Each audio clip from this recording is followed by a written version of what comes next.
Yeah.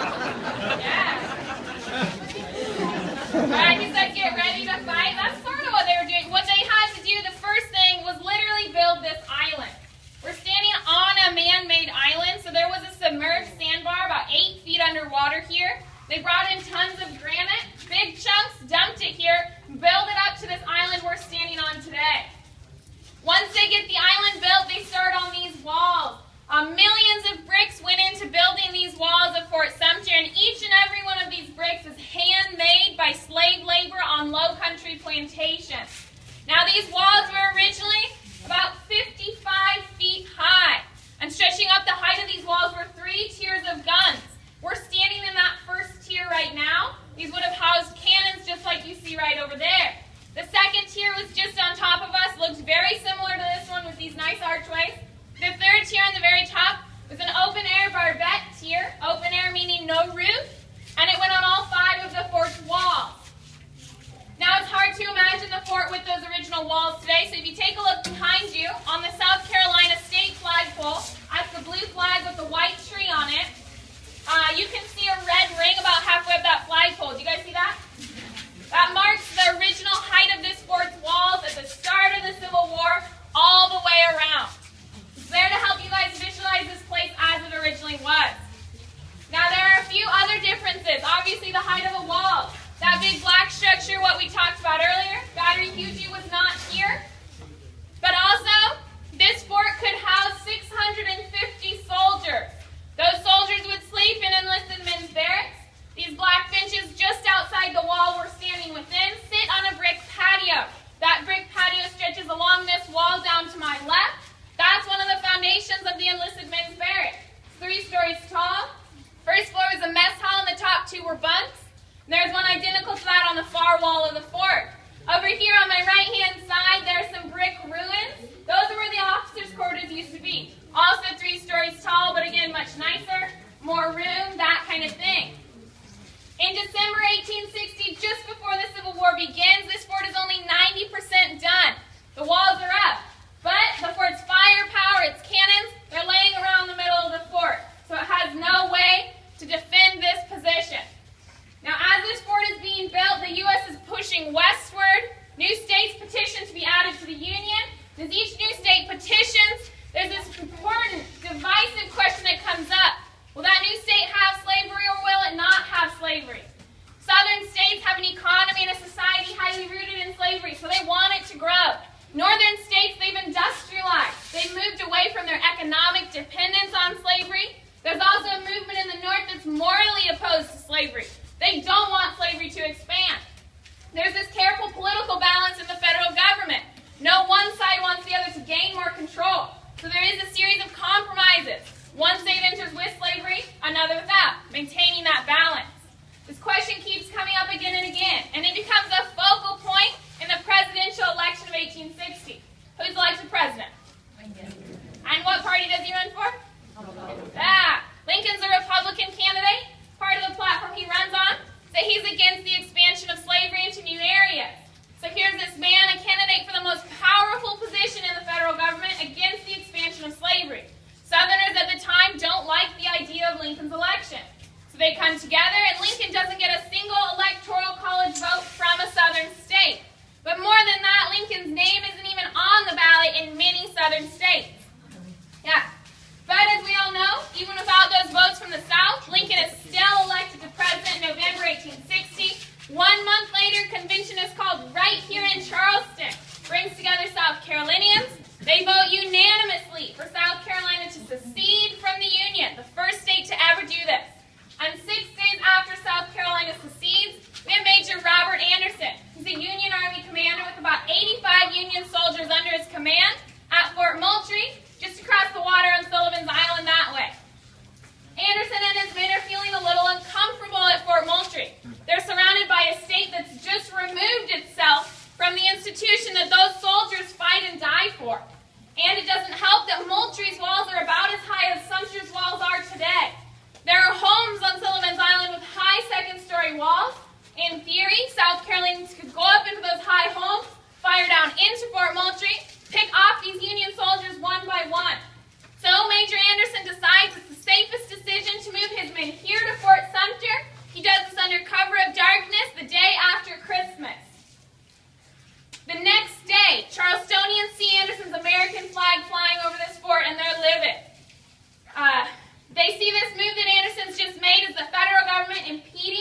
on South Carolina's land, right? South Carolina seceded. They view this as theirs. Anderson doesn't recognize South Carolina's legal right to secede. He still views this as federal land. This move Anderson's made increases tensions in the harbor. It also increases national tensions. Skip forward here a few months to April 1861. By this time, 7 southern states have seceded. They form the Confederate States of America. Also at this time, General Pierre-Gustave Chateaubriand Beauregard is in Charleston, commanding Confederate forces. Anderson's still here. Beauregard wants him gone, so he sends a message saying, Major Anderson, please surrender Fort Sumter. Anderson replies by saying, I have no orders to do so. I cannot surrender the fort. Things go back and forth. Ultimately, neither man budges from that initial position. It brings us that first shot of the Civil War. Is anyone out here familiar with what's called a 10-inch mortar? It's the normal response. You guys are good. A 10-inch mortar is a type of artillery. And if you take a look over here, or in a minute, you can move and look. There's a line of cannons on the parade ground. There's a short, stubby one on the end. That's a 10-inch mortar. The reason I pointed out is because the first shot of the Civil War was fired from a gun just like that one we have here. So at 4:30 in the morning on April 12, 1861, the first shot of the American Civil War was fired from a Confederate 10-inch mortar from Fort Johnson, which is behind me this way on James Island. That very first shot explodes directly above the heads of the Union soldiers here at Fort Sumter. It lets the other Confederates know to start bombarding this fort. And Major Anderson and his troops undergo 34 hours of this bombardment from Confederate guns on multiple sides. Anderson's men are hungry. They're worried. They can literally see their country ripping itself apart in front of their eyes as they're being fired upon by men that they consider their countrymen, their neighbors, perhaps their friends or their family. And to defend their position here, these Union troops need to fire back.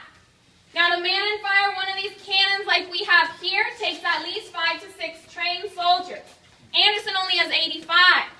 Unfortunately for Anderson, 11 of those 85 are musicians who aren't trained to fire the weapons.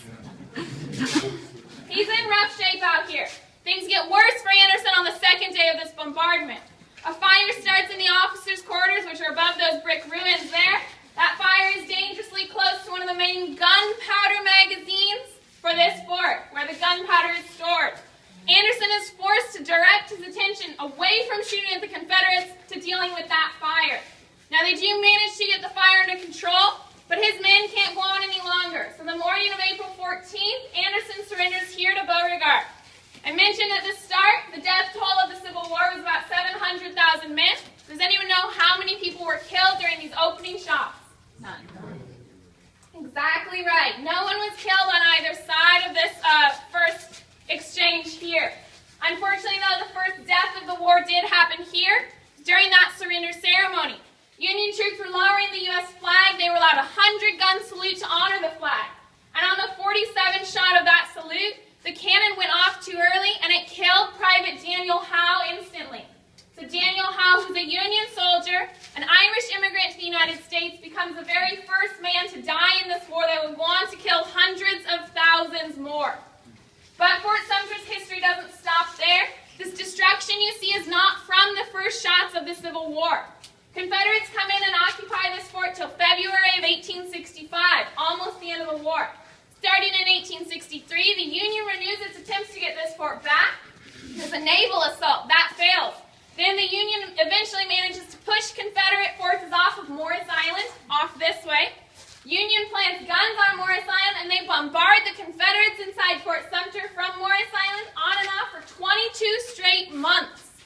And it is those Union bombardments that take the walls of Fort Sumter down to the level you guys see here today. We still have 3 Union artillery shells stuck on this side of the wall, on the inside, that you can check out over across from those guns today.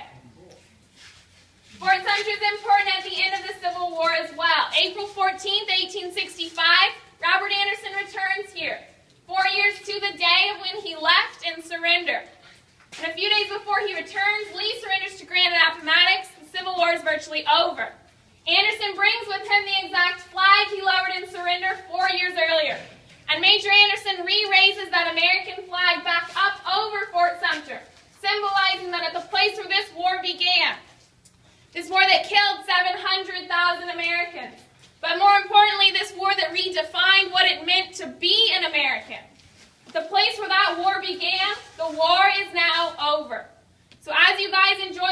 your time here today. Check out the artillery shells and the view. But most importantly, think about what this war that started literally where we're standing, how this war still has a direct impact on each and every one of our daily lives, and how the American Civil War changes what you think about when you think about the United States today. Thanks, guys. If there's questions, I'll be here.